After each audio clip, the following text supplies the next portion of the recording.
तिलक व Annie Besant द्वारा स्वशासन की मांग हेतु चलाया गया होम रूल आंदोलन 1917 आते आते अपने चरम शिखर पर पहुंच गया। इस दौरान तिलक व एनी बेसेंट ने पूरे भारत का दौरा किया। रैली, जुलूस व जनसभाओं का आयोजन किया गया। पत्र पत्रिकाओं में लेख छपे वे पर्चे बांटे गए। हजारों में लोग इस आंदोलन से जुड़े। सरकार की तीखी आलोचना हुई। सरकार दबाव में आ गई। तिलक व एनी बेसेंट की सभाओं पर रोक लगा दी गई। जून 1917 को Annie Besant, George Arundale, V P Wadia को नजरबंद कर दिया गया, जिससे इसका अत्यधिक विरोध हुआ तथा आंदोलन तेज हो गया। तो वहीं उस समय की सबसे बड़ी पार्टी कांग्रेस, मुस्लिम लीग व होम रूल लीग ने इस आंदोलन का समर्थन किया। सर सुब्रमण्यम ने इस गिरफ्तारी के विरोध में नाइटहुड की उपाधि वापस कर दी। उपाधि लौटाने की ये प्रथम घटना थी। बढ़ते आंदोलन को देख तत्कालीन भारत मंत्री मॉन्टेग्यू ने 20 अगस्त 1917 को एक घोषणा की, जिसे अगस्त घोषणा या मॉन्टेग्यू घोषणा कहा गया।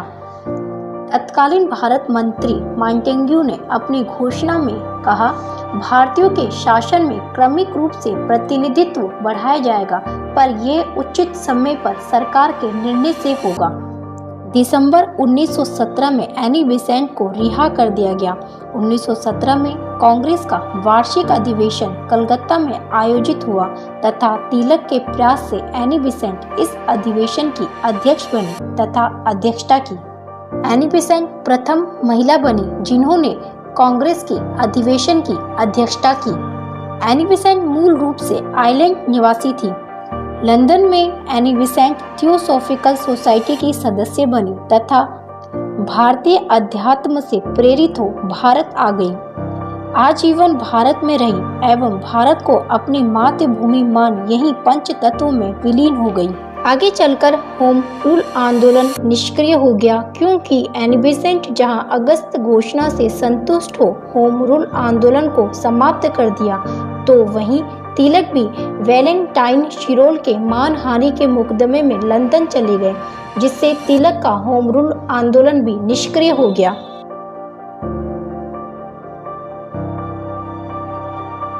1916 के लखनऊ अधिवेशन में राजकुमार शुक्ल के निमंत्रण पर गांधी जी 1917 में चंपारण आए। चंपारण आकर महात्मा गांधी ने चंपारण की जनता की समस्याओं को सुना। चंपारण का मामला काफी पुराना था। 19वीं शताब्दी के प्रारंभ में गोरे बागान मालिकों ने किसानों से एक अनुबंध करा लिया, जिसके अंतर्गत किसानों को अपनी भूमि के 3/20वें हिस्से में नील की खेती करना अनिवार्य था। ये व्यवस्था 3 काठिया पद्धति के नाम से जानी जाती थी। 19वीं शताब्दी के अंत में कृत्रिम रंगों के आविष्कार के कारण नील की मांग कम हो गई। मांग कम होने से नील की खेती अब फायदे का सौदा न रहा, जिसके कारण चंपारण के बागान मालिक नील की खेती बंद करने को विवश हो गए। किसान भी मजबूरन नील की खेती से छुटकारा पाना चाहते थे। बागान मालिकों ने किसानों की विवशता वे किसानों से किए अनुबंध का फायदा उठाते हुए किसानों के सामने मनमानी शर्त रखी कि जो भी किसान इस अनुबंध से मुक्त हो अन्य फसलों की खेती करना चाहता है, तो अनुबंध से मुक्त होने की एवज में उसे अधिक लगान व कर देना पड़ेगा। इसके साथ ही बागान मालिकों द्वारा तय दरों पर किसानों को अपने उत्पाद बेचने के लिए बाध्य किया गया। चंपारण के किसान बागान मालिकों द्वारा मनमाने लगान व कर वसूलने के कारण परेशान थे। गांधी जी ने चंपारण जाकर 3 काठिया पद्धति के खिलाफ आवाज उठाई। गांधी जी की दृढ़ता के सम्मुख सरकार विवश हो गई तथा 3 काठिया पद्धति को समाप्त कर दिया गया। गांधी जी का ये प्रथम सत्याग्रह था जो सफल रहा। इस जीत के कारण टैगोर ने गांधी जी को महात्मा कहकर संबोधित किया। इस आंदोलन में गांधी जी के सहयोगी रहे JB कृपलानी, राजेंद्र प्रसाद, महादेव देसाई, अनुग्रह नारायण सिंह, ब्रज किशोर आदि। चंपारण के पश्चात महात्मा गांधी जी ने अहमदाबाद मील हड़ताल, खेड़ा सत्याग्रह के मुद्दे पर हस्तक्षेप किया और सफलता मिली।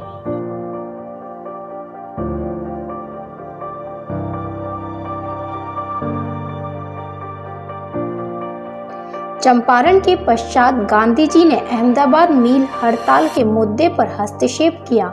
यहाँ मिल मालिकों और मजदूरों में प्लेग बोनस को लेकर विवाद छिड़ा था। गांधी जी ने मजदूरों के समर्थन में भूख हड़ताल प्रारंभ करने का फैसला किया। यह गांधी जी का पहला भूख हड़ताल था। गांधी जी के अनशन पर बैठने के फैसले से मजदूरों के उत्साह में वृद्धि हुई तथा उनका संघर्ष तेज हो गया।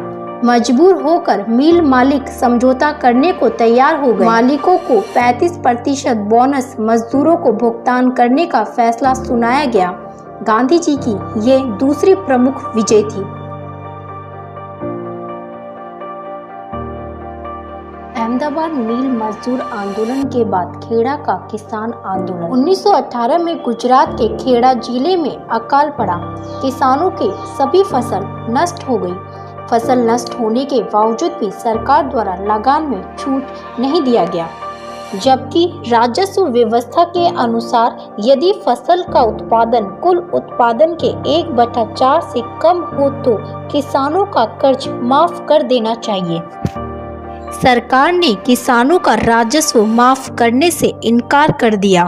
तब गांधी जी ने किसानों को राजस्व अदा न करने तथा सरकार के दमनकारी कानून के खिलाफ संघर्ष करने की प्रेरणा दी। फिर शुरू हुआ खेड़ा सत्याग्रह। इस सत्याग्रह में गांधी जी के सहयोगी बने सरदार वल्लभ भाई पटेल व इंदु याग्निक। सत्याग्रह के कारण लगान देने में असमर्थ किसानों का लगान माफ कर दिया गया। तीनों ही सत्याग्रह से मिली सफलता का परिणाम ये रहा, गांधी जी से देश की जनता जुड़ने लगी। आगे चल करके भारी जनमत तैयार हुआ। होम रूल आंदोलन के कारण ब्रिटिश सरकार ने मांटेग्यू घोषणा 20 अगस्त 1917 को किया था। नरमपंथी व एनी बेसेंट ने मांटेग्यू घोषणा का समर्थन करते हुए इसे मेनाकार्ट की संज्ञा दी तथा अगस्ता घोषणा को स्वीकार किया, तो वहीं गर्मपंथियों ने मांटेग्यू घोषणा को बातों का जाल मानते हुए अस्वीकार कर दिया। तिलक ने अगस्त घोषणा को बिना सूर्य का उषाकाल कहा। मांटेग्यू घोषणा को लेकर के नरमपंथियों व गर्मपंथियों में मतभेद हुआ, जिसके कारण कांग्रेस का पुनर्विभाजन हो गया तथा सभी नरमपंथियों ने सुरेंद्र नाथ बनर्जी के नेतृत्व में कांग्रेस से अलग एक नया दल भारतीय उदारवादी दल बनाया।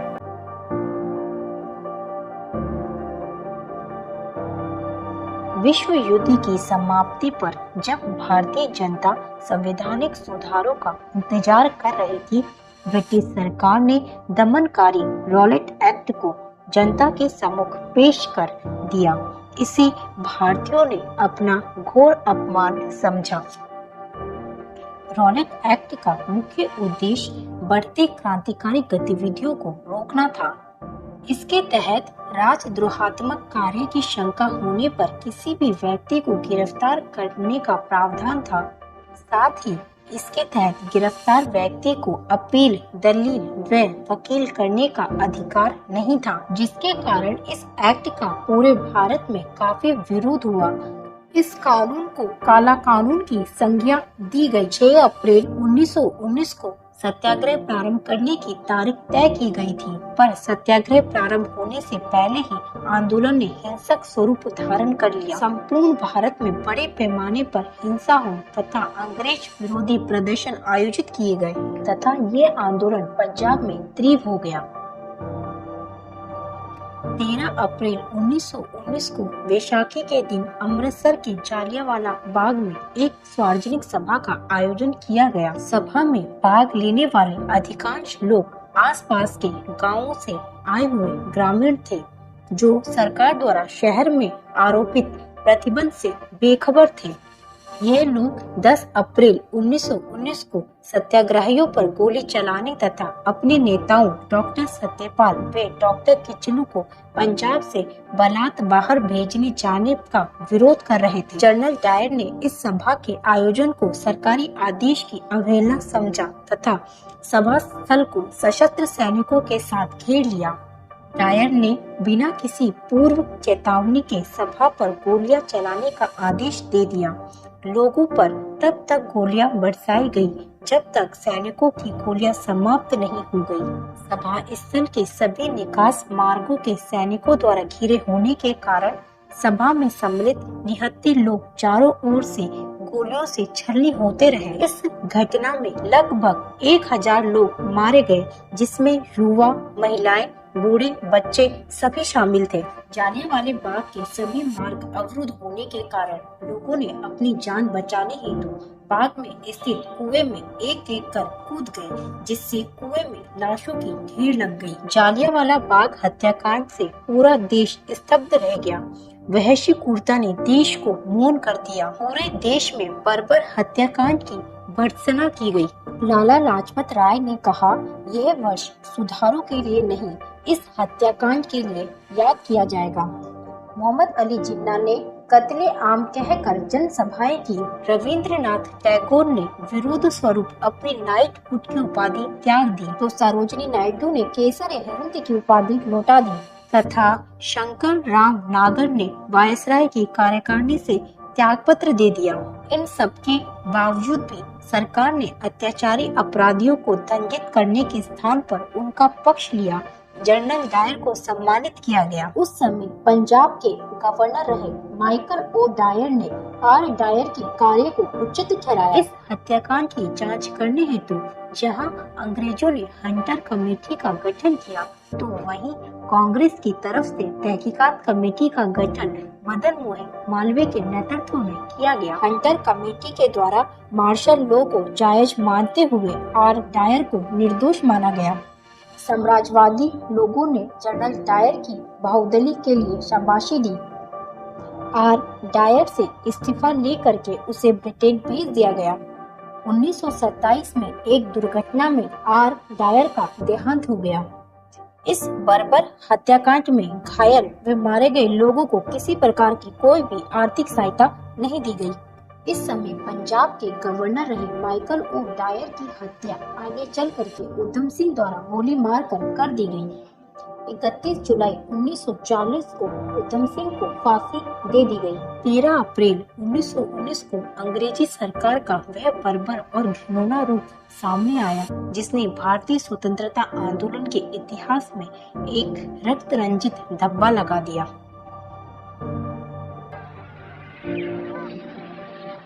रॉलेट सत्याग्रह के हिंसात्मक होने पर 18 अप्रैल 1919 को गांधी जी द्वारा इस आंदोलन को स्थगित कर दिया गया।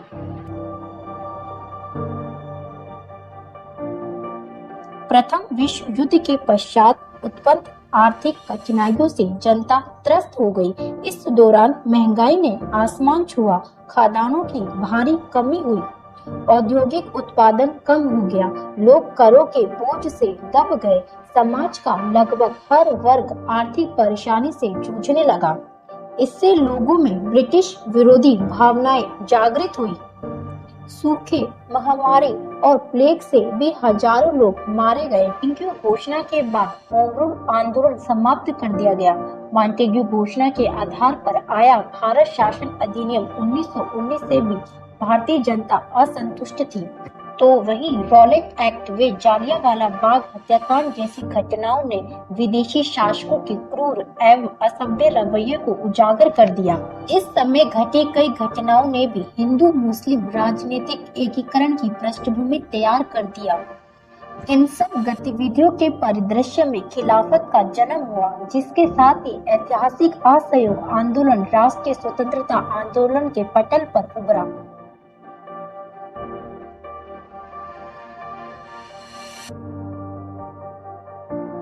खिलाफत आंदोलन का कारण तुर्की का सुल्तान, जिसे संपूर्ण विश्व के मुस्लिम समुदाय खलीफा मानते थे, प्रथम विश्व युद्ध में तुर्की ने धुरी राष्ट्रों का साथ दिया था। प्रथम विश्व युद्ध में धुरी राष्ट्रों की हार हुई। हार के कारण मित्र राष्ट्रों द्वारा तुर्की के खलीफा के साथ अपमानजनक व्यवहार किया गया, जिससे मुस्लिम समुदाय अंग्रेजों से असंतुष्ट हुए। तुर्की के खलीफा की धार्मिक स्थिति को बरकरार रखने तथा उनके समर्थन में भारत में खिलाफत आंदोलन चलाया गया। इसके लिए मार्च 1919 में अखिल भारतीय खिलाफत कमेटी की स्थापना मोहम्मद अली व शौकत अली द्वारा की गई। नवंबर 1919 में अखिल भारतीय खिलाफत कमेटी का सम्मेलन दिल्ली में आयोजित किया गया, जिसकी अध्यक्षता गांधी जी द्वारा की गई। महात्मा गांधी ने खिलाफत आंदोलन को हिंदू और मुसलमानों के बीच एकता के सुअवसर के रूप में देखा और कहा, ऐसा सुअवसर अगले 100 वर्षों में पुनः नहीं आएगा। अली बंधुओं ने महात्मा गांधी जी के साथ मिलकर आंदोलन चलाने का निर्णय लिया, तो वहीं मोहम्मद अली जिन्ना ने धार्मिक आंदोलन को राजनीतिक आंदोलन से जोड़ने का विरोध किया। तो फिर शुरू हुआ असहयोग आंदोलन। इसी तरीके की महत्वपूर्ण जानकारियों के लिए मेरे चैनल को लाइक, शेयर और सब्सक्राइब करें।